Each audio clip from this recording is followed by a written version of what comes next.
Last episode, Earth got born in fire, smashed by a planet, and nearly poisoned by its own algae.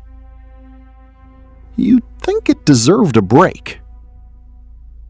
So the universe gave it one. It froze the entire planet solid for 100 million years.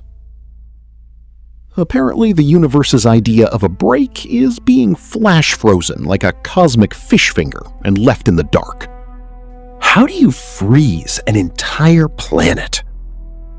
Around 720 million years ago, Earth's continents clustered near the equator and got hammered by tropical rain. Sounds nice? It wasn't.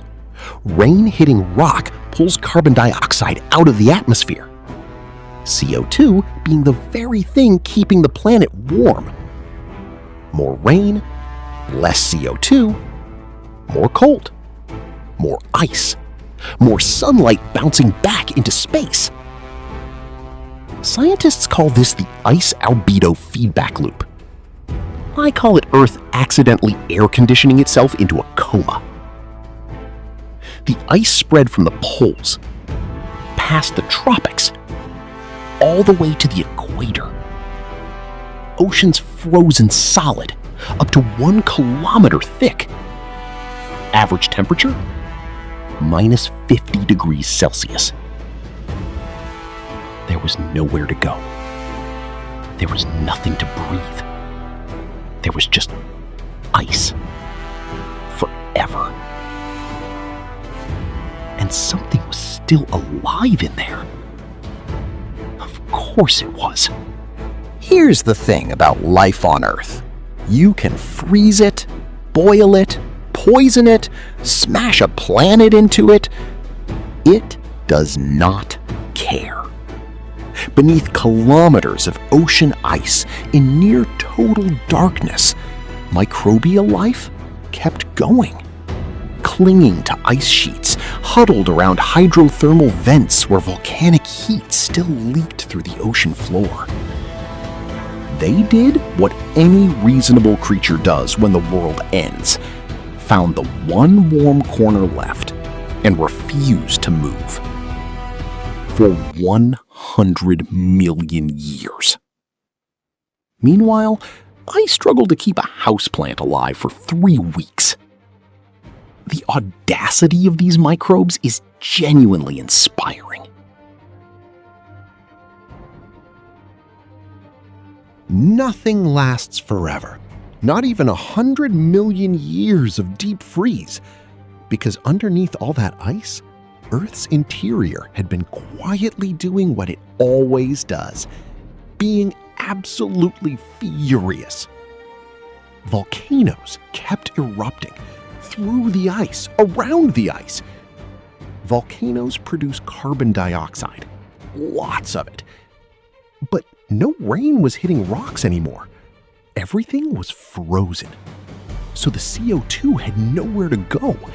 It built up and built up for millions of years until the greenhouse effect became so extreme, the ice started melting. And I don't mean, oh, the ice caps are retreating a little. I mean the entire planet defrosted in under 1 million years, which, geologically speaking, is basically overnight. The temperature swung from minus 50 to plus 50 within a geological eye blink. From planetary deep freeze to planetary sauna. Earth didn't just thaw. It had a full meltdown. In every possible sense of the word. And here's where it gets extraordinary. After 100 million years of frozen near extinction, life didn't just survive. It exploded. The temperature swings, the churned ocean chemistry, the flood of nutrients from melting ice, conditions life had never experienced before. And life, being the opportunistic overachiever that it is, took full advantage. This set the stage for the most important event in Earth's history, the Cambrian Explosion, where complex multicellular life appeared in almost every form we recognize today. Turns out, nearly wiping out all life is apparently great for evolution. The universe works in genuinely unhinged ways. So, Snowball Earth. Earth accidentally air-conditioned itself into a coma, stayed frozen for 100 million years. Life hid in the last warm corner and refused to quit. Volcanoes defrosted everything overnight, and life came back harder than ever. Frozen, thawed, more alive than ever. The most dramatic comeback story since, well, last episode, when it survived being smashed by a planet. Earth, man. It really said, "Is that all you've got?" Every single time. Subscribe for Episode 3, the moment Earth tried to kill everything with volcanoes for 1,000,000 years straight. The Permian extinction. 96% of all species gone. Earth, bro. Seek help.